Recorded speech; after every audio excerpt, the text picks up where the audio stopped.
Welcome back to the CoDaKrew podcast. We are once again doing our Premier League predictions, this time for match week 36. And if you don't already know how this works, our scores and scoring system are on screen now. Last week, we did not do too great.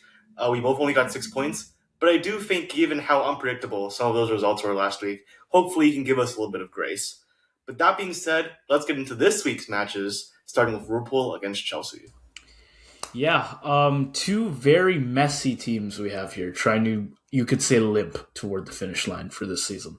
For us, Liverpool, I feel like that United game went just about how I feared it would, how I thought it would. We defended terribly, right, to start. Let United get those direct attacks, second balls, exactly what they wanted. And within 15 minutes, we were properly chasing this game. To be fair, I did like the fight after halftime, particularly from the midfield. Szoboszlai was excellent, as he'd hoped for from him this season. Gakpo continuing a pretty decent streak of form as of late, and we were finding much better central combinations. But I think, as in many other games, we had already given ourselves too much to fix by that point. We don't start games with enough intensity. We concede that first goal way too often, way too early, usually. And once we're behind, yeah, every attacking improvement feels like it is just undoing an earlier mistake, right? So, with that said, a good second half here only got us back level. Then we still couldn't clear the box properly, and so Mainu punished us with admittedly a good goal that would have been hard to defend anyways, but we still didn't do a great job of it, right? A real pattern here with our games that ultimately obviously does not work out in our favor. Here's the fortunate thing, though. I don't really see Chelsea pressing us well and getting ahead early. For as often as we've let teams go out and do that, it does still require that they make a strong effort, and against these current Blues, I do think we can get by for a while. Still, though, with no Salah or Ekitike to help us put on like consistent attacking pressure, I do think our backline is going to face a lot, and with that in mind, I do not see this being comfortable at all. Well, one thing is facing a lot. Another question is, will they face a lot of actual quality? Because right now, offensively, Chelsea have none other than João Pedro. On your offense, though, losing Salah and Ekitike are obviously big. The big question for me is, will Alexander Isak be back or not? Because I do think that one reason you weren't able to apply pressure at all against United, even in possession, was you had absolutely zero box presence whatsoever. Y'all tried to play Verts and Szoboszlai as strikers, kind of, but obviously it did not work at all. And I do think that if you do have a number 9 there, obviously Isak hasn't had a lot of time with the squad this season. I'm not expecting him to be incredible, especially right coming back from injury if he does play. But we know how bad this Chelsea backline is. Levi Colwill will be coming back, but as well for him, it's going to take him some time to adjust. And other than him, this Chelsea backline has been absolutely terrible. I mean, even Cucurella, who is at least like the one solidity for them earlier this season, has not looked good recently either. This guy got cooked by Nottingham Forest. So I do think if you can create the chances, if you can control the midfield, which especially given this is a Chelsea side with Enzo Fernandez playing like dog shit. I'm not going to say Caicedo's been dog shit, but he's definitely regressed a lot recently.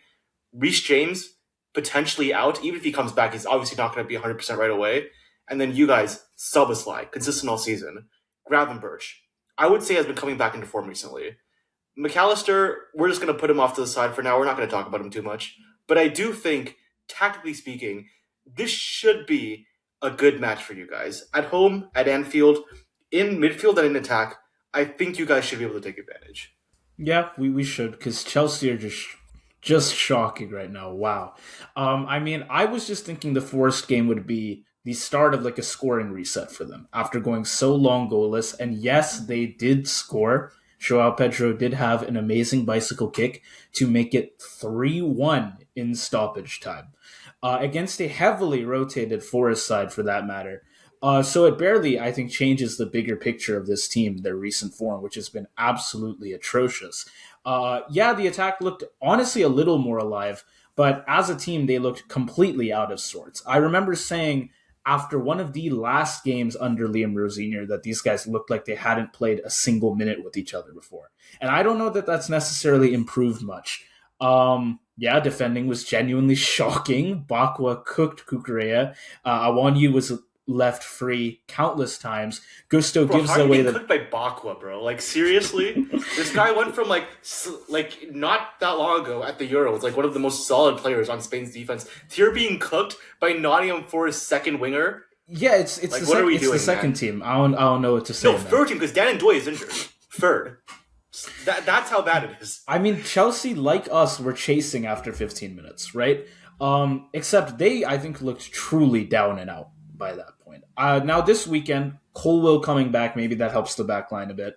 Maybe Chelsea's forwards can do enough against our terribly unpredictable back line that they can patch up their own gaps a bit as well. But this Chelsea team, I do not trust them to manage momentum, manage pressure, respond well against any real adversity, an early goal conceded, a strong opposing atmosphere. God forbid they have another red card, right? Etc., etc., etc. They just feel like they're waiting for anything to go wrong so that they can check out of their games. And it's like, I think for as questionable as we've been at countless times throughout this season, we can find something to really break whatever motivation they have. I think we can manage that at least. Yeah, I agree with that. I just don't really see how Chelsea can do anything in this match.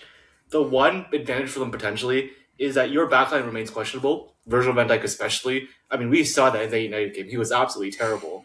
I would say Konate was like somewhat decent, but he's also not the most consistent center back if we're just being honest. And I do think what's been stunning for Chelsea is that as shit as the entire team has become, João Pedro has been shockingly consistent throughout all of it. You know, it's very rare for a player like João Pedro, someone as young as him, to remain as good as he's been when his entire team around him is in absolute flames. And we actually do have to give him a lot of credit for that. And I do think he isn't getting as much credit from Chelsea fans as I think he should, because he's kind of like Bruno for them right now. I mean, you think they're bad now? Just wonder where they would be without Joao Pedro. We did, in fact, see it when they had those 5 goalless matches when he was out. Imagine that for an extended period of time, man. Chelsea fans would absolutely riot. Because of him, I do think Chelsea actually do score. I will give Chelsea 1 goal. For me, the big question mark is Isak going to be here or not? I'm going to guess that he is, because I've heard some reporting that there's reason to be optimistic for Liverpool. If he comes back, I'm going to say you guys score 3 goals. I think Chelsea's defense is absolutely dog shit, and if a Forest second rotated squad can score 3 goals against Chelsea, you guys can no problem as well if you have a number 9. Otherwise, I would say 2-1, but I'm going to go 3-1. I'm going to play the odds here a little bit. Okay, fair. I was honestly leaning toward he doesn't show up, and so we're just working with basically Sobo, Verts, Maka, right?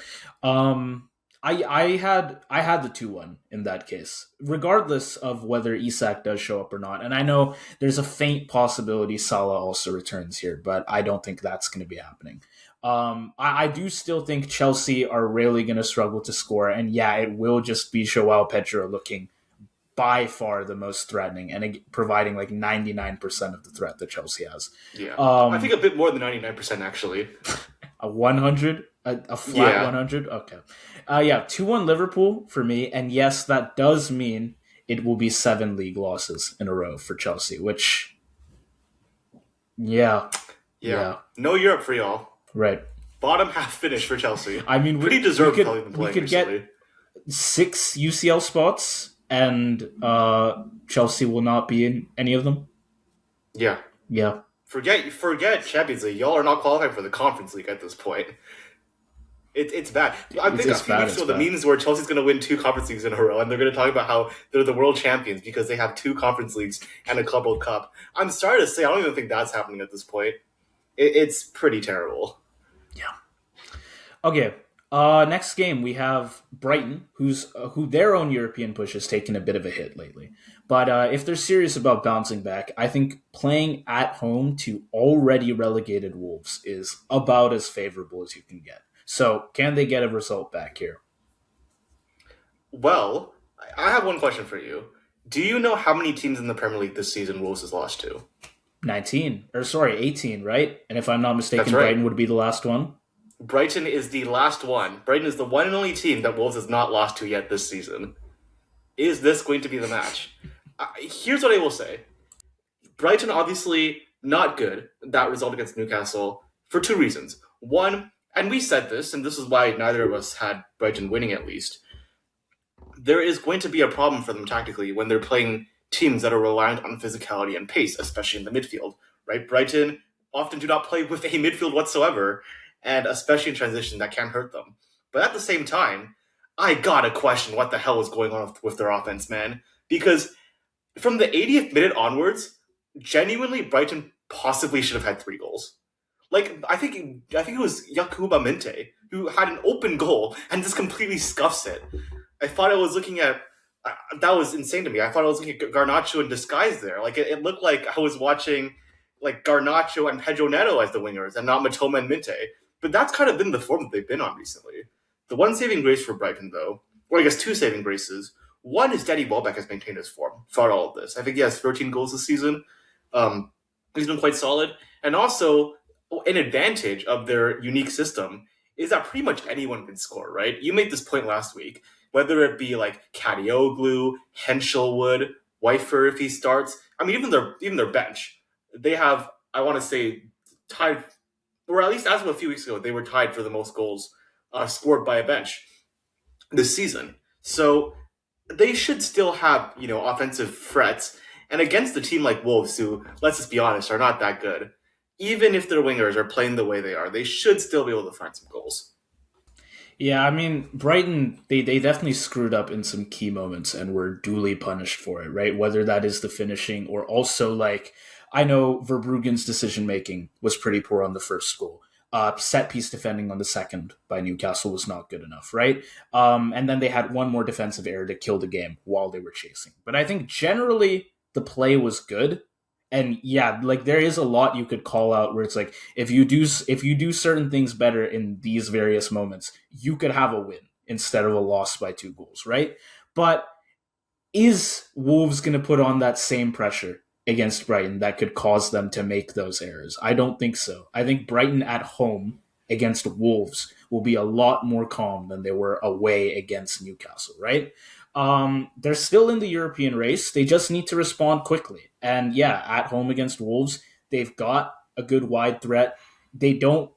I agree. Their midfield is questionable, just even not even players wise, but tactically speaking. But I think if I was to even just look at the wingers, Mitoma, Minte, I could back them on their own. And then you look at all these other people that could potentially chip in with a goal as well at any time during the game, just depending on who happens to be on the pitch. I think it's good. I think they can score whatever they need to. And I mean, I'll get to Wolves, but they have trouble just scoring generally from anyone on the pitch. So, like, if you have consistent scoring and you're going up against Wolves, chances are you're fine, right? Yeah, I mean, Brighton is one of those teams where you don't know who's going to be the scorer, but you are pretty sure that they will get a goal somewhere. And then for Wolves, I will say I think they did look a little bit better now that they've been fully relegated. Before the red card that Dan Ballard got at that last match against Sunderland, I actually think that they were still playing relatively decent. After that, they do get the equalizer, but it's the same problem we've had with Wolves all season. Like they should have won that match. They absolutely had better chances. I would say they had as good, if not better, chances than Sunderland before the goal, and then only scoring one after the red card is pretty disgraceful, in my opinion. And so I do think, like, Brighton will probably give them chances as well, right? That is a weakness, especially in transition. I just don't know that Wolves can take advantage of them. And that's why I am still going to go with Brighton to get a solid 2-0 victory at home. Yeah, I have a 2-0 for Brighton for the same reason. It's just Wolves can get decent chances, but I trust them just as little as Brighton. I mean, well, no, I think less than Brighton to finish those chances, and they are just going to find less still. I think because Brighton can do a lot of good chance creation of their own. Wolves, a lot of what they're going to get is going to be errors committed by Brighton, which there could be a few of them, but there'll just be less for Wolves to feed on, and I don't think they're good enough as is with efficiency on their chances. Um, I feel like this team, they are a bit better, but they have not been liberated the same, like the way we thought they would be, as much as we thought they would be after the relegation got confirmed. They can still scrap a bit, but yeah, I don't see them creating much. I think they'd be lucky to find a goal here. And yeah, I am going to say it's a Brighton 2-0. It'll be pretty comfortable for them, I think. Yeah, fair enough. Well, and that brings us to Brighton's number one enemy right now, the team that is holding their wanted sixth place spot, and that would be Bournemouth as they go to Craven Cottage against Fulham. Yeah. I mean, Fulham were pretty flat against Arsenal, but like with Brighton's game, I don't think it's got to be a huge indictment for Fulham. First off, Arsenal were brilliant in that first half. Saka coming back changed their whole attack, right? And Fulham got caught in this game, I think, where the league leaders needed a statement win, and they happened to be the losers in that game, right? They did lose, of course, 3-0 instead of the 1-0 I had initially predicted. But their defense, I think, ultimately was not that much worse than I expected. But still, the attack is blunt, man. One shot on target, 0.43 xG, really Although not with much. when Arsenal is playing at their best, one shot on target is about what you would expect an That's average Premier League opposition to yeah, get but I against feel them. like again I have to go back to the fact that Iwobi is gone, but they rarely miss. I think that clean ball carrying, that link between midfield and attack. There are still good attacking talents on this roster. Wilson, Smith Rowe, Chukwueze, maybe Raul Jimenez can step up. I think they can create some stuff for themselves, especially at home, and Craven Cottage is a strong home environment for them. But they really are just searching for sharpness right now once they ultimately get into the final third and have to commit that final action. And I think it won't be easy for them to find. I do believe genuinely Iwobi was such a big presence in this attack. But yet, if they don't adapt somehow to his absence, and I do believe it's for the whole season that he's going to be gone, if they don't adapt to that, yeah, those European hopes are gone. And they've got to do it here. Because this is, of course, in Bournemouth, a European competitor, right? And if they drop any points here, it's only going to make it more difficult for them to get back later. Yeah, I think this is probably a must win for Fulham at this point. And to your point, man, Alex Wilby is such a huge loss. And one thing we were talking about when he was there was his link up play with Harry Wilson, right? We've got to say, Harry Wilson's output has just not been the same since this guy's been missing from the starting 11. Since it's been the Burge Lukic double pivot instead. And I do think that with just how important Harry Wilson has been to Fulham's attack all season, as we've literally talked about in a segment in one of our Premier League update videos, it's going to be very difficult for Fulham without them. I certainly agree. I don't think that their offense is absolutely screwed though without Alex Iwobi in the offense because in the two matches that they played without him fully, they got the 1-0 win against Aston Villa, and while they didn't create too many chances, they still found a goal, and they were actually quite solid on the defense. They earned that victory. They earned the clean sheet. And to your point about Arsenal as well, I can't really fault Fulham for that either because when I look at that match, I can't really tell you anything that Fulham did wrong. They just happened to play the best team in England on red hot form. Like, what are you supposed to do? Especially at the Emirates, right? Like, I genuinely, maybe you can think of something. I genuinely cannot make a critique on Fulham's performance other than their players are just worse than Arsenal's players. Like, I don't even know like what I can say to critique them at all. But I do think we should be honest and say that yes, the offense is not as good as it was before. But the one, I guess, silver lining is I do think they do look a little bit more defensively solid. Yeah, yeah, fair. I mean, as for Bournemouth, I praised their attack a lot in our last episode when I was looking at that game versus Leeds. But despite a good showing versus Leeds, they did ultimately draw. That was my concern. That it wasn't to the extent of like Brentford with their I don't even know how many draws in a row, but Bournemouth had been dropping too many points from draws.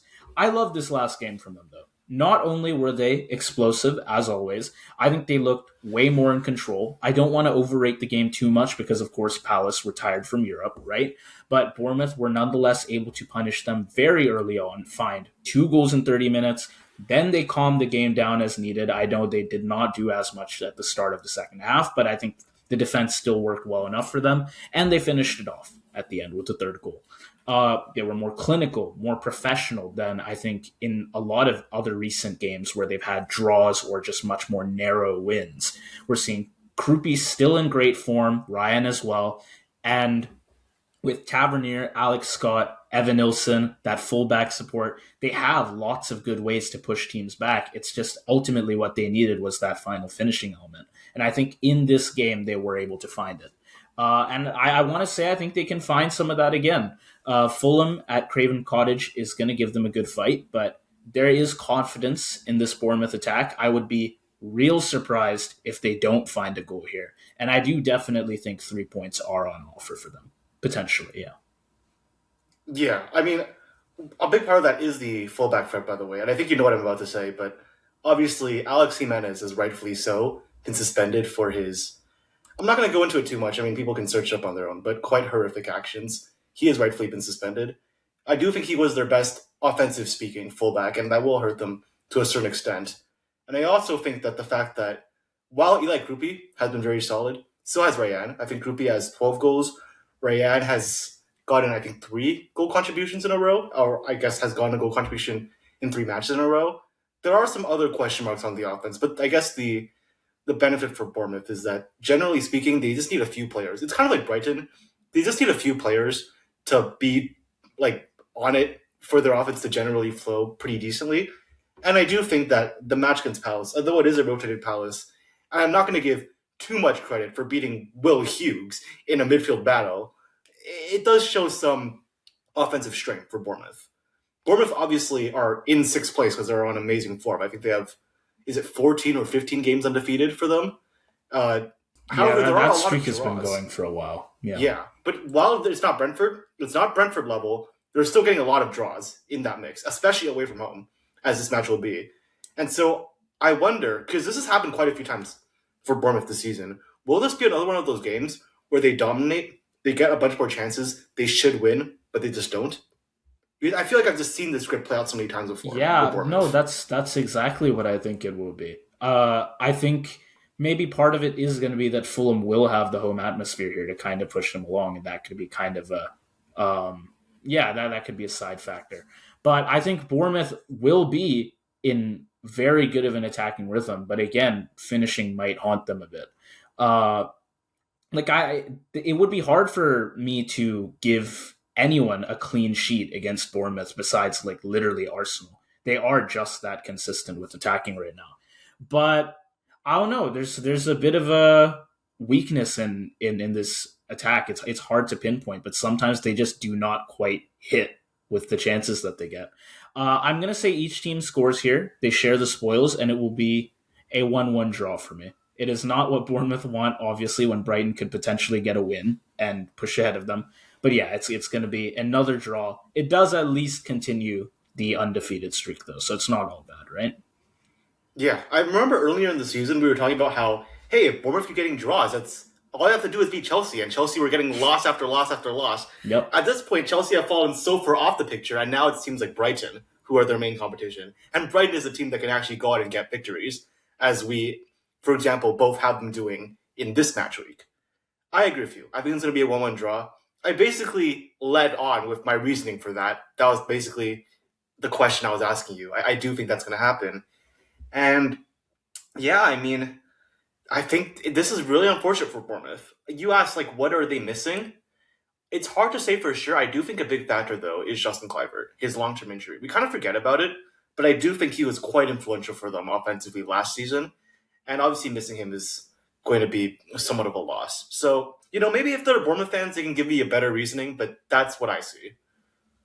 Yeah, fair. We move on then to we do have another European hopeful here, but a team seeing their European hopes slipping quite a bit, that being Sunderland. And they're hosting a team that have already locked up UCL football in Man U. So, I mean, obviously the form table would suggest this has got to go to Man U, even if they're playing away, but there are differing priorities here, right? So it might be a slightly weirder game. It could be. I don't know if Sunderland are still really in the race, though, to be quite honest. I think they're somewhat out of it at this point. And a big part of that is the inconsistency in their defense, right? I mean, what a terrible red card for Dan Bauer to have. Now he's suspended for the season. That's another loss to Sunderland's already shaky back line. And I would say that the midfield looks relatively solid still. The forwards are also a little bit questionable for me as of recent for Sunderland. So if they want to get a result here, I think the home field advantage, the stadium of light advantage, is going to play a heavy hand in that effort. But I mean, against United, I just don't really see what the advantage is for Sunderland. United is one of the very few teams that actually has a better midfield than Sunderland in the Premier League. Right? A they have the favorite actually to win the Player of the Year award in the Premier League right now in Bruno Fernandes, and their global pivot of Casemiro and Kobe Manu. Those two players are both also on red hot form right now. So that's like Sunderland's one main advantage. They especially love to press it through physicality at home. I don't think they can do that in this match. Also, the back line, it's going to be they're going to have a lot of strain on them because we know how good United's attack is. Obviously, orchestrated by Bruno Fernandes, who probably should have gotten an assist against Liverpool, was quite unlucky. I would say his front three really let him down with a lot of the chances there. But we know how good he can be, and the front three as well. I mean, obviously they didn't get any goals off of Bruno, but they did still score 3 goals against Liverpool, which is somewhat of an achievement at least. So I think it's going to be quite difficult for Sunderland to really do much in this match. Yeah, fair. I mean, it's hard to judge that last game for them because they were at Wolves, who are already relegated, and they were decent to start. Though you could argue Wolves were a little bit better, and then they take that red card, and now this game is well, they're not trying to control it; they're just trying to survive through it, basically. And in that sense, you could say it was a good showing, and they'll want more of that against Man U. But yeah, it's like you said. I think there will be yet more trouble to come from that red card to Ballard. Without him, I think Sunderland's backline loses a big physical presence. We saw them concede that equalizer to Wolves ultimately from a set piece, something we saw as well against Forest. Even when Ballard was playing, they were weak to it. And I think now, though, it will be even more so. And whether you bring Mukiele inward to try and move into that spot, or you do a straight swap to someone like O'Neill, right, another center back. I think set pieces will be an issue regardless of who you try to play there. And what do you know? United are good with set pieces. I think they have the second most goals from them in the league, right? So while I think Sunderland can always do a good job of playing compact, disciplined, forcing opponents to always play in front of them, there is this weakness just a bit in the back where if United does get some corner kicks, yeah, Sunderland could just let in a goal out of the blue, basically, no matter how well they do overall. Corner, free kick, whatever. So I'm thinking a clean sheet for Sunderland here is probably out of the question. Yeah, I agree with that. I do think that if Sheshko is out, that actually does help them a little bit in the set piece battle because they're obviously very reliant. I should say United. They're not. I shouldn't say reliant, but obviously, as you're saying, set pieces is a big advantage for them, right? Bruno Fernandez is an absolute. I mean, this guy basically has aimbot on whenever he's putting it across from a set piece. Sheshko, Air Sheshko. I mean, there's a reason he has that nickname. He is a dog aerially, and without Dan Ballard, I think their strongest aerial center back, it's going to be difficult for Sunderland to keep up. Even if Sheshko is out, we still have Casemiro, who loves to get a set piece goal himself, and so I do think there will be somewhat of weakness there from Sunderland. But I do think they still do have one advantage, and that is United's weak fullbacks, right? I think that's been our main and honestly at times our only real critique about United, especially now that, like their center backs are back. Martinez and Maguire are both back. I think DeLitt is still injured, but they basically have essentially a full starting 11. The fullbacks is essentially the big weakness, right? Especially in transition, Sunderland, can get a goal. They're even stronger than that when they're at home, and so I do think they can get a goal through that. But this is another one of those matches where my prediction depends on whether or not Sheshko is playing. I'm assuming he's not, in which case I go for United 2-1 win. I think if he's playing, they win 3-1. But I'm going to say 2-1. Yeah, okay. I mean, for United, they looked. I mean, I was watching their last game as an opposing fan, right, and they looked so menacing at the start of that game. Um, Real sharp, pressed with real intensity. Got Cunha and Sheshko involved early, right? Bruno's movement was great as always. But then I saw the second half, and based on just how that went, I'm not exactly convinced United can like stroll through this next game because their attack just all of a sudden got so much less clean. Honestly, I wouldn't even say the attack; I would just say the team generally. They could not put on the same pressure from the first half, and so took a lot more from us. And eventually, they gifted us 2 goals, and they needed what was ultimately a very good, I think, individual effort from Kobe Manu, coupled with somewhat poor defending from us to get those 3 points back. And I have to wonder if Sunderland can keep it tight in the first half, can United get by in the second? Because if 2 goals up at Old Trafford wasn't enough against us, I don't think like 1 goal up at the Stadium of Light will be either. And I think that is what's going to happen. I am saying Man U are going to score 1 goal in that first half. Sunderland will eventually find an equalizer, at which point I could go with 2 scorelines. United scores a second, mandate of heaven, right? Probably late on, and they win by a goal again. Or Sunderland managed to keep the game tight the whole way through. Um, and I'm gonna say it'll be a 2-1 United, same as you. Ultimately it is just if they need a hit on like a set piece. Let's say shit's not working from open play. United can get it done. I feel like that one advantage works out where even if it's like what I said before, right? Sunderland could be really good overall in this game, but it only takes one corner or one free kick for them to, after equalizing, go right back down again. So I don't know that my reasoning's quite the same as yours, but ultimately it is going to be a 2-1 for me. And yeah, that red card to Dan Ballard is immediately once again going to haunt them in this game. But yeah, it's Yeah. 2-1 United for me. I mean, listen, I love it when you have the same predictions, mate, because it means it's No easier for me points to different. win. Yeah, yeah. Yeah, Well, no points difference. I think the X factor for them was Sesko though, because wasn't it Sesko who went out right at halftime, or was right. it someone else? I think it was Sesko, right? No, it was Sheshko that they had to take off. Yeah, I Yeah. mean, and as you were saying, look at the difference in the attack first half and second half for United, right? So I do think there's a very valid point there, especially if he's not gonna play in this match. Okay.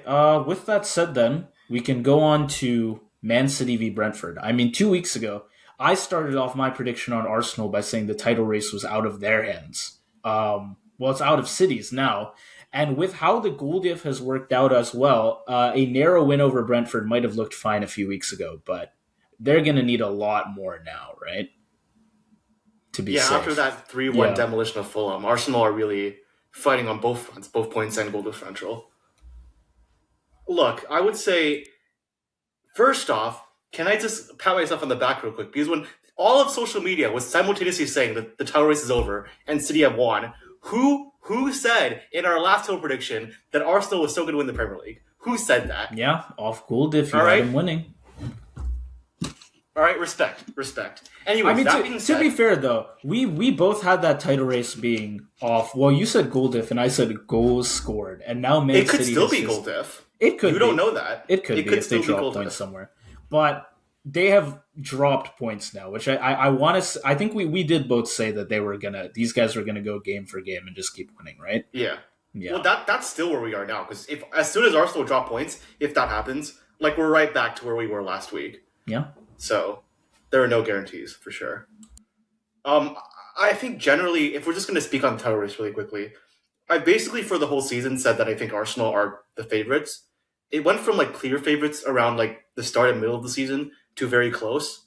I will say Arsenal are the clear favorites still, but I think it's been evidenced. I think it's been made evident, I should say, that there are no like safe leads in the Premier League at this point. So I don't want to say Arsenal have won the league completely. I'm not saying that, but I do think that they're back to heavy favorite standard. I think Opta had them at like an 85 or something like that chance of winning, so pretty significant in their favor. And then while Arsenal obviously still could drop points, they do have a pretty forgiving last few matches in the Premier League. So they really shouldn't. Like if they lose the Premier League at this point, it's fully on them. But anyways, back to City. What's really disappointing for them is I can't say that they were unlucky to drop points. It really was a lot of their key players throughout the season dropping off. Mark Gahey, one of their most solid center backs, I really questioned this man's ability to step up in big games because he had a howler against Real Madrid in the Champions League. Remember, Fede Valverde absolutely put him on stitches before Fede Valverde got stitches himself. I assume everyone knows what I'm referencing. Um, Antoine Semenyo, one of the most solid, reliable attackers, basically since he was signed, I would say has like bad 3 games in a row, which has not happened yet for him, but now it has, and it's the worst possible time. Erling Haaland, still serviceable, but obviously he is not the most consistent. He's not as consistent as he was at the start of the season. Foden has been dog shit. There's going to be a lot of reliance on Jeremy Doku, who both had aimbot on and was also absolutely destroying Everton with his dribbles. And of course, Ryan Cherky, who I have been glazing since the start of the season. But yeah, I mean, this City side, I'm really worried about them. You never want to back fully against Pep Guardiola because you know what he can do, and it's just very unlikely to me that he would drop 2 howlers in a row when we're in such a crucial moment of the season. But that performance really does not inspire confidence for me, even though I'm of course not a City fan. Yeah, I mean they showed some good fight at the end, but ultimately this is just what not what they'd hope for or expect from this game. I think just as many of the fans were, City and Arsenal were probably expecting that they would have to go game for game, and just it would be down to goals scored and how much goal difference they could rack up. But City blinked, right? For the first half, they looked fairly in control. Doku was electric. Cherky was finding good shooting positions all around. Everton, I think, spent some long spells largely pinned back in their own half. And then you got that awful 13-minute collapse in which, of course, Gahey made that key error first to give Everton their equalizer. But you can't blame Gahey for everything that happened afterward, right? City just imploded. I mean, I saw some Liverpool fans afterwards saying, I'm so glad we didn't sign Gahey. And I mean, I agree he's not been great in a lot of big games. But yeah, you can't blame him Well, he'd be for perfect for you all because three. he's just like Hugo Ekitike, right? Always goes in the big games. Yeah. I shouldn't say You, that. I mean, Mark Gay has still been a lot more consistent than Ekitike this then season, to be Ekatike, that's clear. true. But Yeah, but you can't blame him for everything. It's just it's not like City to panic like this in a title race, but it is ultimately what happened. A lot of players just broke down at once. I mean, they needed a rescue act, one which ultimately wasn't enough for a win. So I guess now what they really need to do is prove to the home fans and to themselves that they can hold up their end of the title race bargain. I think they need to score one, two, even three goals early, get Holland in for a few good finishes for one, and then they can at least be confident that they've done their part, right? And at that point, you just have to hope one of Arsenal's opponents can drag them down a bit. But I think what you really need is just like Arsenal had against Fulham, you need a statement win here. That is what they should be going for. yeah, no, 100%. And I would say, as for Brentford, they're not going to make it easy for City. I mean, Brentford are pretty solid in the midfield, and I would say decent defensively as well. And they can hit you on the counter. That's been a weakness for Man City. Everton used that to great effect here. And obviously, Brentford have the second top goal scorer in the Premier League in Igor Thiago, who has been excellent in that all season.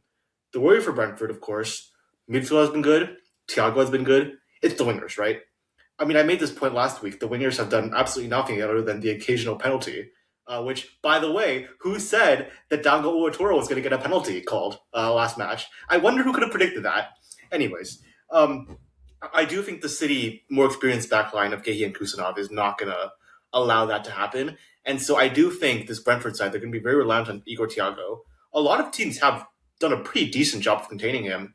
And so I think Brentford can actually get a goal back because that is the transition weakness for City. Like, we cannot ignore it, of course. But I do think, like, there's just no way that Pep drops a stinker 2 games in a row at this point in the season, right? Like, I just don't believe it. I think part of why he's been so good was that City always were a team of experience, right? I think about guys like Sergio Aguero, David Silva, Kevin De Bruyne, Rodri before his injury. I would say he's still a solid player, but he's definitely regressed quite a bit since his Ballon d'Or season.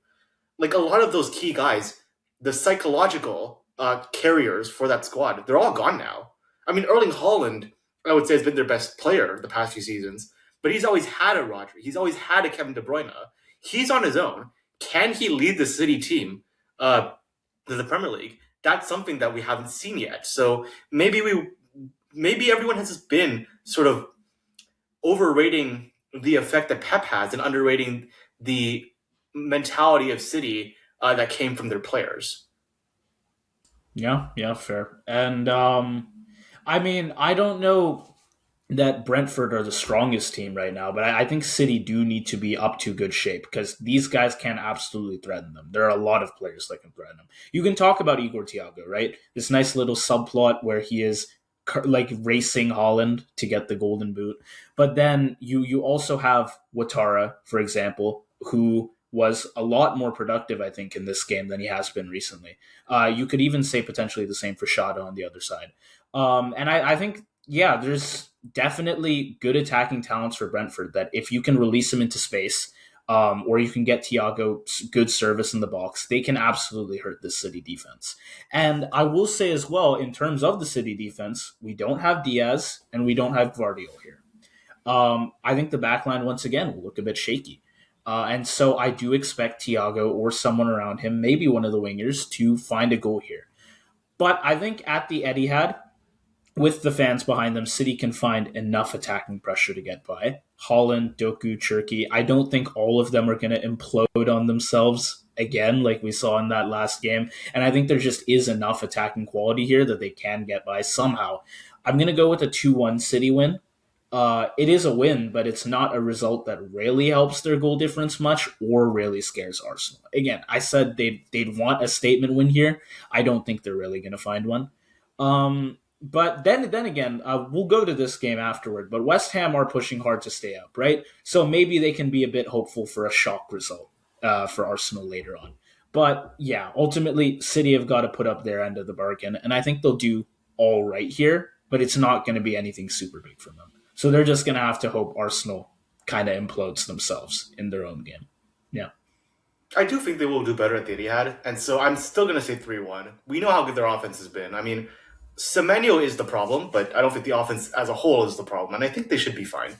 But I could definitely see a 2-1 as well. But on to the next match, we have a relegated Burnley against a Villa side who the entire world seems to be up in flames against them. Apparently, you're supposed to rotate your players and be rational and play for Europe. But then the second that Villa do it, the second it's against Tottenham, now everyone wants to hate them. But so what's up with that? What do you think about that? Didn't follow the script, I guess. I mean, yeah, I'll speak on Villa. It was a bad loss, genuinely awful. No first half shots, almost no attacking threat. Spurs completely outworked them. But yeah, I'm not gonna try to draw too much from it when it comes to their like future league games. Clearly, they had the Europa League in their minds, right? Why wouldn't they? They don't have a UCL spot locked down necessarily, but that is They obviously do their best basically. chance. They Yeah, I think essentially that's fair do. to say. I think their best chance of getting their best chance of getting UCL is through the Prem still, despite the fact that they're in the Europa League final. I think they still have very like good odds of getting in the top What would you five. say are the two odds? The odds of finishing top five and the odds of beating Freiburg? The odds, okay. I mean, I don't know what Opta says right now. If I was to look at the table, No, how screw up though. What do you far? think? What do you No, no, think? no, no, no. It's not that. Bournemouth is six No, points no, I know, behind I Villa, know. right? Right. Um, I'll give them like 90+% odds of staying in the top five in the Prem because it is a 6 point gap we're looking at right now Right. with And three also look at who games they're left, playing. right? They have a good Yeah. schedule too. The final, let's say like I don't mind. I think the Bundesliga is decent as of recent, but I'm gonna give them like a 70 in there. That's exactly what I was thinking. I was thinking 95 and 70. Yeah. Okay. Yeah, I think. So it's like if they have, I think it's safe to say they have real good odds of holding on to the Prem spot. Why wouldn't they put all their energy into Europa? Yeah. Right? What's the point of not doing that? They want trophies, guys. Come on. But it. I think it is just now how they respond to first off this Spurs loss, but also getting to that Europa League final. There is always the risk of a European hangover, especially in games away from home where Villa already isn't that great. And yeah, they could potentially drop a bunch of points in their last three games, and there are three teams below them who have the chance to take advantage. So they can't put literally everything on the Europa League. But they still have lots of quality. And if need be, I think they can find a player to carry them through this game. Put in anyone out of Sancho, Rogers, Watkins, and like Tammy Abraham even. Sancho? Okay, maybe not Sancho? Sancho. Rogers, Watkins, Tammy Abraham in that front line. I think they can get by. Unless the defense is really bad and they quite literally gift Burnley goals, like that one Palace game that Burnley had, where they won, I think it was 3-2. But you can't assume that's going to happen, right? So I Right. think whoever Villa brings with them to this match, they can at least come away with the draw. Yeah, I agree with that. I think they will be a little bit more cautious about rotating. Like, they basically rotated their entire starting 11, besides, like, I guess besides Dani Martinez, really. But I think there might have been one player that they kept. I can't remember who, though. But pretty much, yeah, entirely rotated. Um, they have to do something, though, in this match, because, again, a win doesn't mathematically guarantee them top five, but it does pretty much, because it's a 6 point gap and, there's three games left. Um, and I do think they should be able to get that done in this match.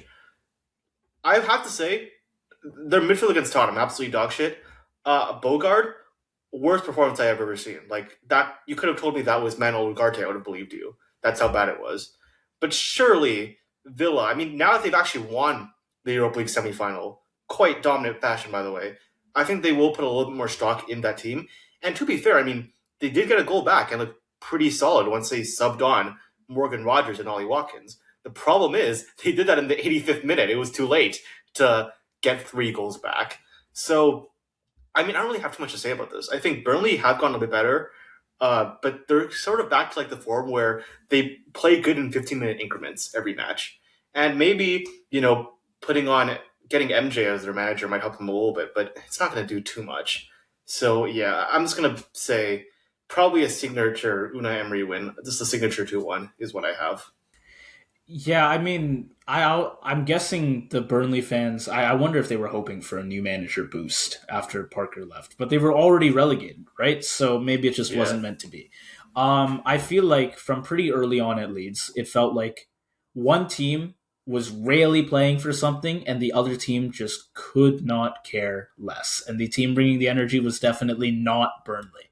They held the score down for a while after Statch's early goal, but I mean, the first half attacking numbers were basically non existent. It was like 0.06 XG they had. And then Leeds raised the tempo early in the second half, and Burnley crumbled fast. I don't know what they have going for them in this game against Villa, generally, even playing at home, because what atmosphere is there going to be at Turf Moor? Yeah, Villa will be rotated. Yeah, they might start slowly, but Burnley have no chance creation, no cutting edge. I just don't see what advantages they have. Um, and I don't think it's any guarantee, but I'm going to say Burnley do not score, and I will just take a Villa 1-0 win here. And yeah, regardless, your prediction, my prediction, it is that classic Unai Emery 1 goal win, right? Yeah, But I fair. don't think, I think even if Burnley do score, Villa won't feel too threatened from the win. Yeah. Well, that brings us to another team that I think is going to suffer a little bit from the European midweek. Crystal Palace, like Villa, have found themselves in a European final. That this time in the Conference League after beating Shakhtar Donetsk in both legs. What do you think about them against Everton? I mean, I feel like just about everything we said about Villa's loss, we could say about Palace's. Their priorities were elsewhere, right? Glasner made changes, lots of them. The first choice attackers were mostly protected. And yeah, the players who did start just did not look sharp enough to handle a Bournemouth side that is still fully locked into the European race. No first half shots they had, messy set piece defending. Um, yeah, I think Henderson gave away the penalty. I do think it was a soft call, but it was lots of little things for Palace that you could point out as flaws. Nothing I'd read too deeply into though. Again, they wanted to get past Shakhtar comfortably in the Conference League, and they did that. So clearly, focusing on that competition was worth it. But yeah, the league games are still there on their schedule, and they I don't think they're just going to forfeit them. They've got to play these, even if they do bring a third string team, right? And their attacking numbers have been pretty grim for a while. They're still not the worst in the back. I don't think they'll get blown out again, but I also don't think they'll be carrying much forward threat here, especially if again those main attackers of theirs are being protected for that Conference League final. I yeah, it's I don't expect much from this team at all. Yeah. Yeah. Honestly, what I said about Morgan Rogers and Ollie Watkins for Villa, this carbon copy, except it's Adam Wharton and Ismail Assar instead. Like, basically, exact same thing. Because until Wharton and Sar were put on in the second half, Palace did absolutely jack shit. It was horrific. And I think we're going to see something like that again because, I mean, Palace can be even more shameless than Villa because at least Villa could mathematically somehow not make top five.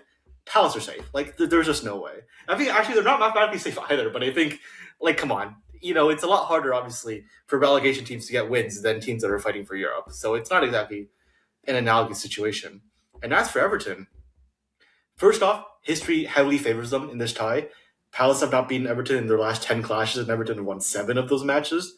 And Everton are coming into this, obviously, with much more motivation as a team fighting for Europe and won better form after a miraculous 3-3 draw for them. I think that not only, gives them good form, I think that saves their season because, I mean, we were obviously not anticipating that to be a draw. That point could be crucial. I think that actually puts that keeps Everton in the European race because I think we had them sort of out of it because of the schedule. An unexpected draw here. 1 point, I mean, we're talking about fine margins here in the race for UCL and also just the other European competitions, right? So I think this looks quite good for Everton. Everton are going to be focused on this match. Palace are not. And overall, I mean, I don't really have too much to say because this fake Palace are not going to give a crap whatsoever. Everton have the better midfield, obviously, since they're going to be playing their starting midfield, and Palace is probably going to fucking play Will Hughes again. You know, Palace's second string offense is jack shit. Like, Brandon Johnson doesn't have a goal for them this season. Uh, whether it's Mateta or Shen Larson, neither is on particularly great form. Yermi Pino, similar thing. So I don't see how Palace can create much. I don't see how they can control the midfield at all. And we have to just give Tierno Berry a fair bit of credit, right? I mean, their strikers for Everton have been on excellent form recently. And it's sort of like Brighton where the wingers aren't doing the best, but everyone else could just score for Everton. And so I basically have the same logic for this match as I do in the Brighton match. And I'm just going to say Everton win this 2-0. Yeah, yeah. I think I will actually have Palace scoring. The reason is I feel like Everton's defensive record has been not great lately. I feel like they've just conceded too much. They've not been great since Branthwaite had to go out for one.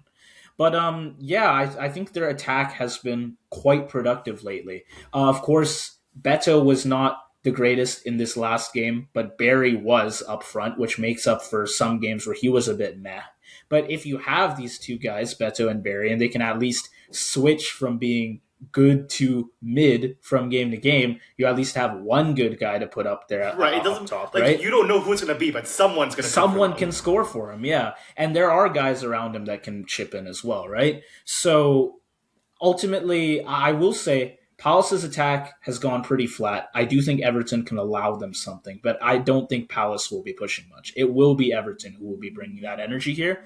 And yeah, of course they will, because Everton still have something to chase in the league, right? So after coming so close against City, I think they finally turn a decent performance into a win. It'll be a 2-1 win for Everton. But even though it's only by the one goal, I don't think they'll be that discomforted here. Because ultimately, again, it's Palace's second team, right? So there's not too much to worry about, I think.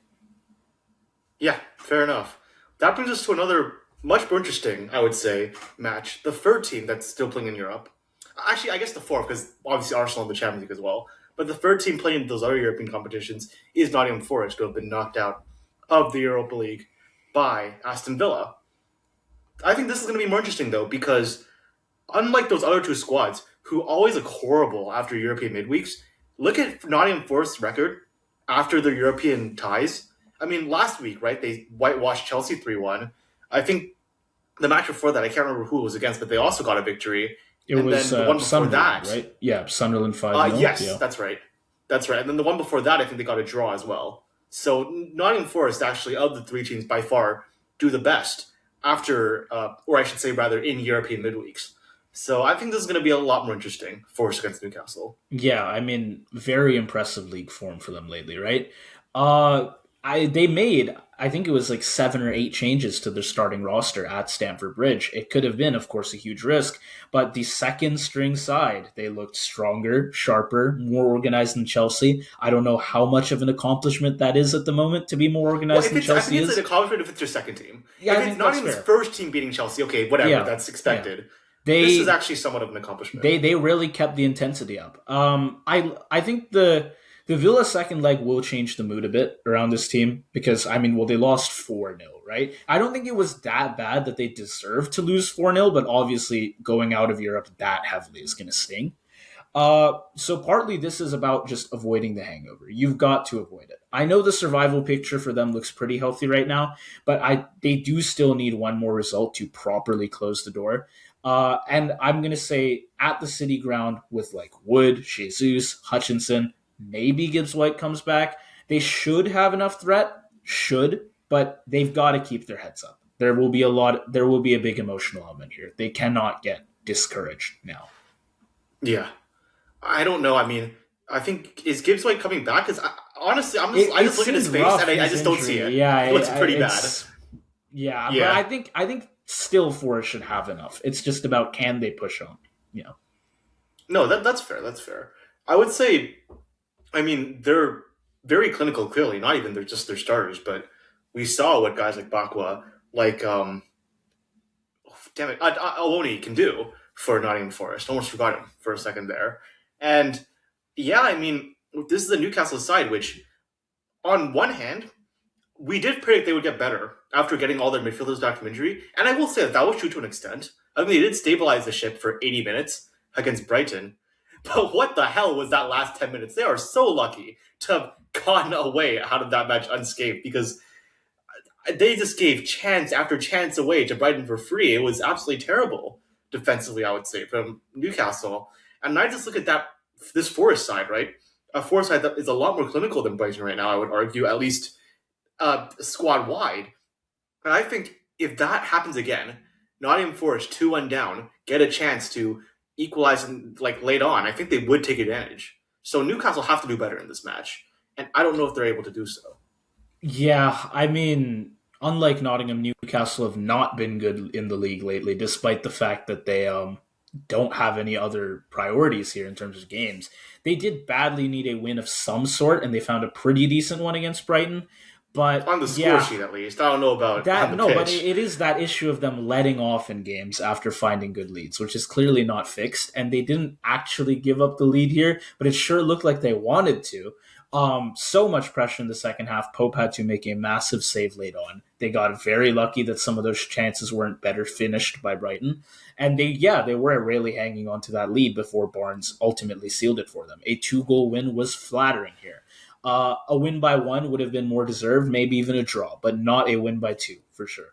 But Newcastle don't care, right? They had four straight league losses. I think they'll happily take ugly wins and draws, and they'll hope to find another one here at Forest.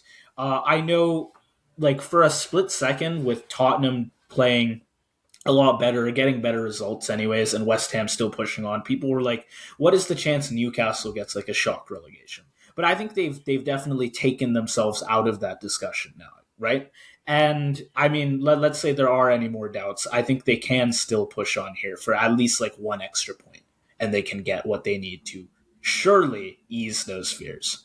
Do you Yeah. know what they need to guarantee safety? How many points do they have right now? It's I don't remember what the table looks like. 45. Tottenham So they would need a or draw. sorry, West Ham have 36. Yeah, So it's that's my one they would need a draw. one draw puts them out. Yeah. Right. One draw Okay. keeps them safe Okay. up. I mean, I would say the one thing that has been good for them is the offense, right? I would say all season we've been very worried about offensive consistency. Johan Wissa did not provide it. Voltamati did not provide it. I think Osula has. I think he scored in 3 of their last 4 matches now. He's looked a lot more solid. I think he is their locked-in starter for them. It's really interesting. Like, they signed 2 star strikers to try to, replace Isak, and then the one that's actually going to be their guy, their savior, is the one that they already had. But yeah, whatever. That's how the transfer market works sometimes, I guess. But anyways, I mean, offensively, they look better for sure, and especially without Murillo, they could take advantage in this match. But I just do not trust the defense or the midfield whatsoever. And when I said earlier, I think Nottingham Forest would be able to equalize that situation. That's my prediction. In these two teams, the last 5 times they played, there have been 27 goals. So that's something like, I do the math, but there's been a lot of goals in these two ties recently, in these two matches. When these two teams play each other recently, Christ. And so, yeah, I think that if Newcastle are leading 2-1, they'll let off the gas rate again. And Nottingham Forest, unlike Brighton, will take advantage. I'm going to say it's a 2-2 draw. I'll do you one better. 3-2 Forest. This is going to be since I went with a lot of like 1-1 draws in this game. This is my high scoring game. This is where all the goals are going to go. But I agree with you. Just look at Forest's games. You don't even necessarily need to look at this particular tie. Look at Forest's games and how much they've been scoring lately. How many goals have been coming through? If the other team doesn't want to score, well, they'll score 5. Yeah, I think they can get a lot more goals through here. Once again, they're at home as well, so I do think the City ground will be a very good atmosphere for them. And yeah, the last thing is they do have now less games to play. They've got one less competition to play because they're out of the Europa, which for some teams, it could work out well because it's just less pressure on you, or it could work out poorly because it's a hit to your motivation. But I honestly feel like Forest are not the kind of team where that's actually going to be the case. I think We've seen that it, this season, right? yeah, I think in the Prem, it will work out better for them. They will adapt back, I think, to just having Premier League games. And they'll probably do a bit better as a result because it is, again, just less of a toll on them physically, right? So I'm going to say they can really pump Newcastle for goals here. And I do think Newcastle have improved quite a bit. So I'm going to say like they can go band for a little while. But it will be Forest ultimately to get the win for me. 3-2. And if it's like a bit lower scoring, it's a 2-1. I don't mind just taking the 2 points on goal margin, right? I like that prediction because I mean we were talking about how Newcastle, a point for them would give them safety, which is why I have a win for Nottingham Forest would mean they maintain at worst a 6 point gap with 2 games left, which is not technically safety, but it's basically safety. So you can make the same argument for Newcastle or for Nottingham Forest. So I think it's a very reasonable prediction. But that being said, back to both the title race and the relegation battle. This is, I would say, clearly the match of the week, at least in terms of implications in the various races left for the Premier League. If Right. Arsenal win, they press their advantage. 2 games left, one step closer to winning the Premier League, and that's obviously bad for City, and it's good for Tottenham, right? So it's this weird dichotomy where it's good for them and it's also good for their rivals. If West Ham win, it's bad for Tottenham because that means they have to get another win. It's good for City, and this sort of puts us in a complicated situation where two fan bases who hate each other, Arsenal and Tottenham, are like temporarily going to have to truce. They're going to have to be on the same side for one Yeah. match only in the Premier League. So that That they is the can madness that this league Yeah, can Arsenal create. got to beat West Ham here. Yeah. There's a lot of implications, honestly. I think I'll start with West Ham here. Um, with their good form as of recent, I know Brentford are a decent team and they were playing at home, but I think West Ham would have been confident in getting at least 8 points. And instead, they come out with a 3-0 loss, right? And then Tottenham wins at Villa, which puts the Hammers back in the bottom three with survival no longer in their hands. And it's not like the game was a complete disaster in attack, anyways. Somerville hit the bar. Castellanos hit the post twice. Mavropanos had a goal ruled out. West Ham could say they deserved at least one goal. But yeah, there were phases of this game where they were just not good. Defensively, they were just not good. Mavropanos unlucky, but he does still end up with the own goal. Juve gives away a bad penalty. And once it gets scored, the whole team loses composure, attack and defense both. Now, imagine how much cleaner they need to be to find a point against Arsenal, against that amazing Gunners back line, even if they are at home. Because like for a while we thought West Ham would survive their tough end of season schedule because Tottenham were just that bad. But Spurs are getting results. They've got that lead over West Ham now. If they've got that lead and they play any good in these last 3 games, I think they're staying up. And based on West Ham having a tougher schedule, they're going to go down. I think in any of these next few games they're playing, they're all going to be a bit difficult, especially this one. They've still got to try and they've got to go for a win every time. That's just what it's got to be, right? They are behind by 2 points after all. But it'll be a miracle for them, I think, if they manage to get out of this pit that they're in right now. Yeah. I mean, they could go for a draw because that would keep them level with Tottenham. I know they're down on goal differential, but it does put a better picture. But can they get a draw even? It's questionable. Of course, yeah, it's questionable. Right. Very.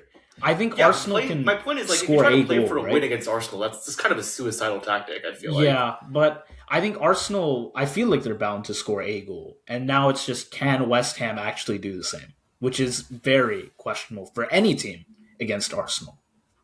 Yeah. Yeah. I mean, it's going to be tough for them to get a shot on target, get a goal, with the way Arsenal have been playing recently. Arsenal have turned it all around. They've gone from apparently according to everyone, they balled the league a few weeks ago. So I'm not sure what's going on now with them being mathematically in a great position. I'm not sure how that works.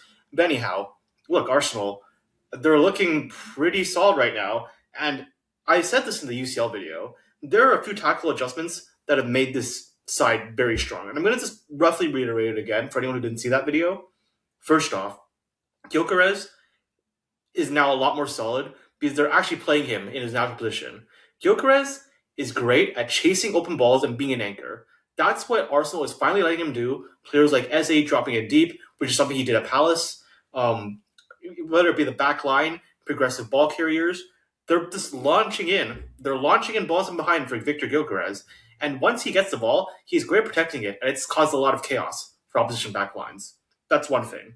Another is Declan Rice has now been shifted from a number 6 to a number 8 role. He is the one that's joining the center backs in defensive transition. He's the one that's getting back possession, and it means that the other midfielder or the other defensive midfielder now gets a lot more freedom.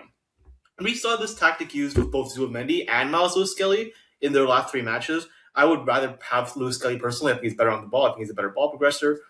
But no matter who it is, Declan Rice is, first off, such a strong defensive force. He's so good at winning the ball back. He's so good at being everywhere on the pitch. Where I actually don't think that playing him as number 8 hurts him whatsoever. I don't think it is a waste of his skill set because this man, he is essentially our decade, the 2020s version of N'Golo Kante. That's the only comparison I can even sort of make to Declan Rice's new role at Arsenal. He is so instrumental for them.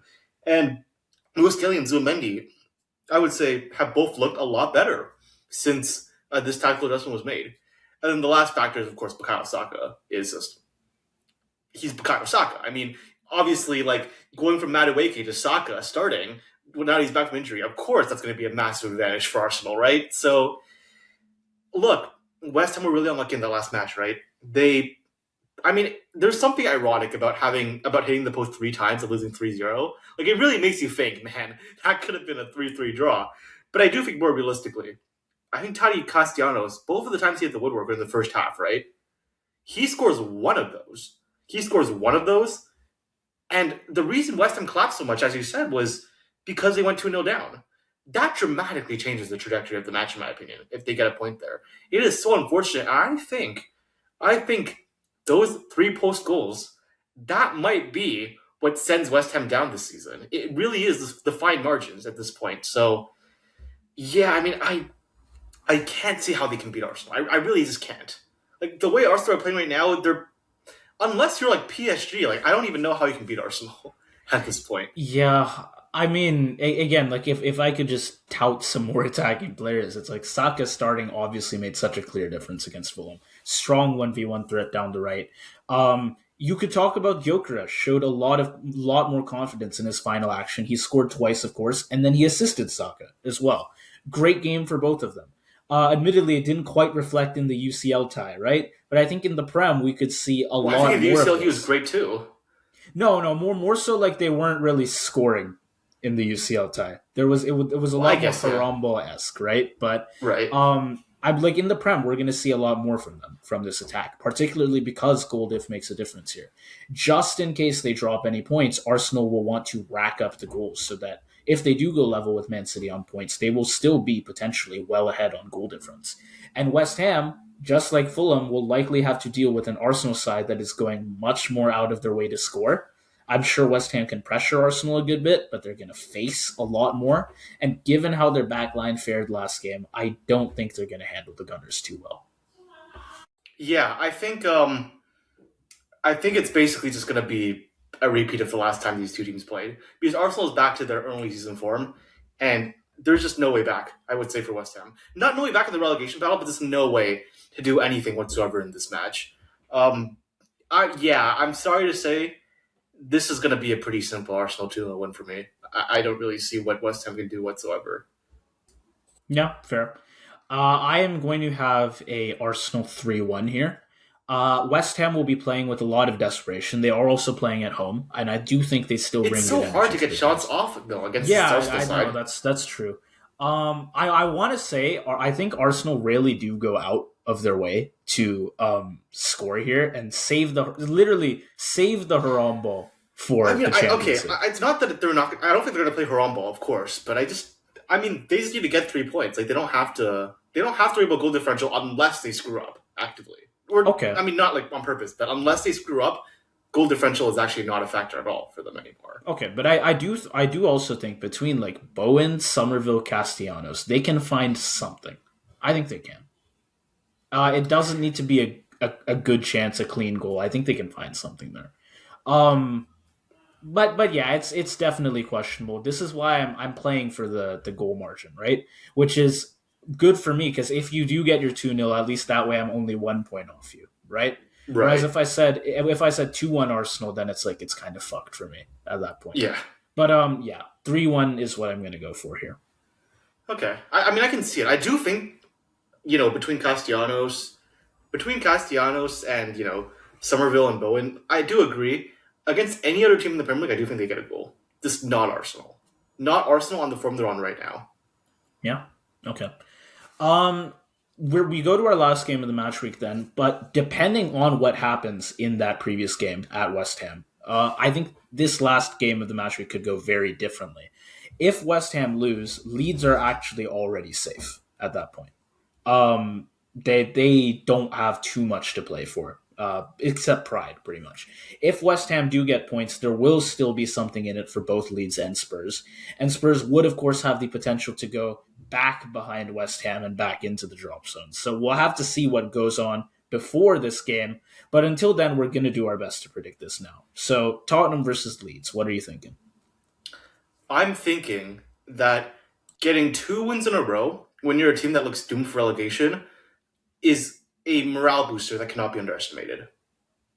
De Zerbi at the helm has definitely made Tottenham look better. The question was always, is that enough? Because this Tottenham team is, shocker, very bad at football. That's why they're where they are. But yeah, I mean, I would say like psychological problems has been their biggest factor. I've always made the argument that half the Tottenham players, whether or not this is actually true or they're just deluding themselves, is another question. But like half the team is thinking, if we get relegated, it's not that big a deal. I'll just go to Italy or Spain or whatever, and I'll just revive my career outside of the Premier League. But now, if they can make this great escape, it's not a great escape, but if they can make an escape, that is going to be huge for them.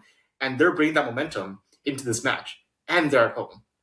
I would say what De Zerbi has done for them, one big thing is midfield solidity, right? The way Leeds wins games is through the midfield. If Tottenham can, I'm not going to say win the midfield or control the midfield, but if they can just hold Leeds back, that already puts them in a great position. Yeah, I mean, we saw the midfield being physical. The press was nice and aggressive. The front three also working so much harder than we've seen for most of the season. I think just all these players in this game, like you can look at like Richarlison, Paulinho, Tell, Kolmuani, Gallagher, gave Spurs an energy that just was not there in previous games under previous managers. I think De Zerbi's message, we can see from this game that it really has landed. Um, and yeah, for a team that looked mentally gone a month ago, back to back league wins is massive. The question is now, I mean, they played against Villa, who, of course, had those split priorities, who, of course, were not taking that game too seriously. Can they sustain that sort of pressure against a team that obviously does have a lot more to play for? Likely will, anyways, and in terms of leads. Can they sustain that without the same sort of weakness in their opponent? Even playing away, I don't think Leeds are going to hand Spurs as much control of the game for long stretches as like Villa ended up doing. But Spurs do have momentum now. Survival is in their own hands, and I think, yeah, that just that fact alone will give these guys a big energy boost. Because, like you said, they might be a lot more willing to stick around at the end of the season if they can have some confidence that they're not going to be in the championship rather than the Prem, right? So we're going to see, I think, even more energy from these players. Playing at home as well, where the fans, for once, for the first time in like many, many months, might actually have something to cheer for in the Tottenham Hotspur Stadium, right? I think they'll find the energy they need to really push this game forward. I agree with that. I don't think that it's the wins themselves that are that impressive, especially in a Villa side that's rotating. It is the mental factor. Because as bad as Tottenham have been, they have enough quality to be in the Premier League. Like they shouldn't be where they are. A complete lack of mentality is the only reason they have been here in the first place. So my thesis is I think that if that factor is gone for them, they should stay up.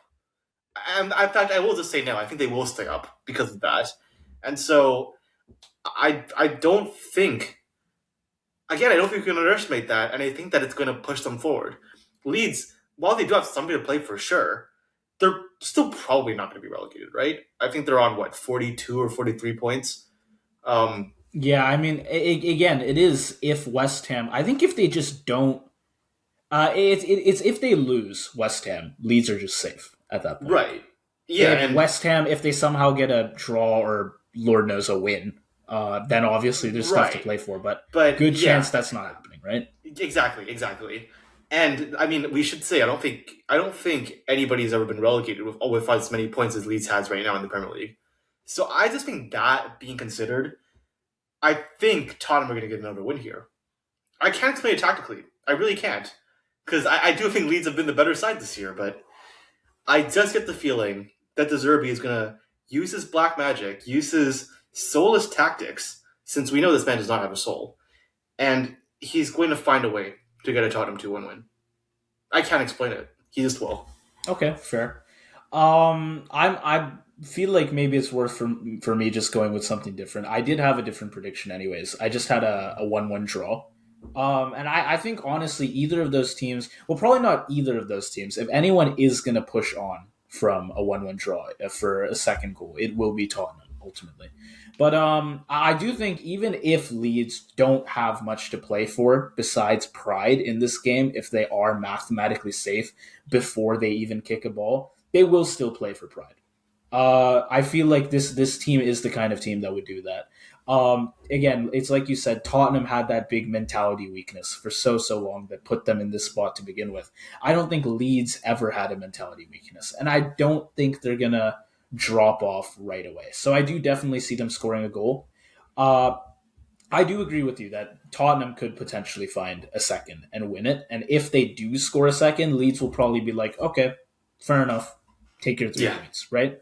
But I think I can see Leeds still bringing quite a lot of energy to this game. And with that in mind, I'm going to say their defense is decent. I think they'll hold up well enough. And so they'll stop Tottenham from scoring a second. So it's a 1-1 for me. It's And this could it's again, reasonable. It it's is reasonable. every game where I have a different winning team from you, or in this case, a draw. It could be very good or very terrible for me. Right. Given that it's not a big points Or it difference. can keep perfectly balancing out so that we get the same amount of points every week, anyways. Yeah, it's not a big points difference just looking at the one game, but it's only three match weeks I have left, right? So I think Right. the ultimately the more reasonable differences I can have, the better. Yeah, Right. No, that's fair. The one thing that I mean, I didn't mention this because it wouldn't have made sense to mention it if you had a Tottenham win as well. It is worth mentioning the last 8 times these teams have played against each other, they haven't drawn once. So yeah, just putting that it'll be out a there. first, I guess. That's what I'm backing. Yeah. Fair enough. Well, that's the episode, guys. That's the Premier League this week. Absolutely chaotic league, isn't it? I mean, fuck, Yeah. man. These last two games will be something. And again, it's just like all the implications of that Arsenal West Ham match. It's like, okay, if West Ham lose, then Leeds are confirmed to stay up. And then yeah, Leeds could definitely let off a bit. And then that could allow Tottenham a much easier chance at a draw or potentially a win as well, which is only going to make things even worse for West Ham, right? Right. So it's like West Ham really do need points there. I think they're going to want at least the draw against Arsenal. And if they can get that 1 point, then Leeds are like, okay, well, we do still technically have something to play for. And they'll probably give Tottenham a much harder time just off of that 1 point if West Ham are able to get it. We're going to see a much more difficult game for Tottenham then. Yeah, and then of course, you look at the other end. It's like if Arsenal lose any points here, 2 or 3, well, then what does that do for the title race? Right? We're back level, if not potentially Man City ahead. Though I Right. don't think there's a chance in hell West Ham win that game. Um, I could be Don't. I say Oh my that, but goodness! like Don't I say say that. that, but yeah. Just don't. Yeah. No, but Oh but man. honestly, I think it's like you said that West Ham are going to be lucky to get shots on target, and if they do score, there are going to be some miracle goals. I don't think they'll be like well worked goals. They will be miracle goals for West Ham. But Yeah. we'll see. We'll see. Whatever way that game goes, it is going to have some big ramifications for sure. Yeah. You know? I mean, I think this is worth mentioning, right? One big factor we had, one reason we both had West Ham surviving until like just now, is Magic 38. If they're still in it, then that puts them in a huge advantage in match week 38. Tottenham could go 4 points clear today, or I guess this week. That puts West Ham at a serious danger of being relegated before match week 38. That's the big hurdle now, because their next match, I think, is Newcastle as well, which is not exactly a team that will roll It's over not either. great right now. Yeah. It Yeah. might have been like a few, like 3-4 weeks ago, but not anymore. Newcastle will be tough. Yeah. There we are. That's the league. Title race, I would say, relegation race, yeah, European race is still, there's still a bunch of contenders in the European race, so you've got to watch everything still. you It gotta is go on just Goal like, Rush. remember They should we sponsor said, us. Sponsor us, Goal Rush. Yeah. We have 400 subscribers. Please.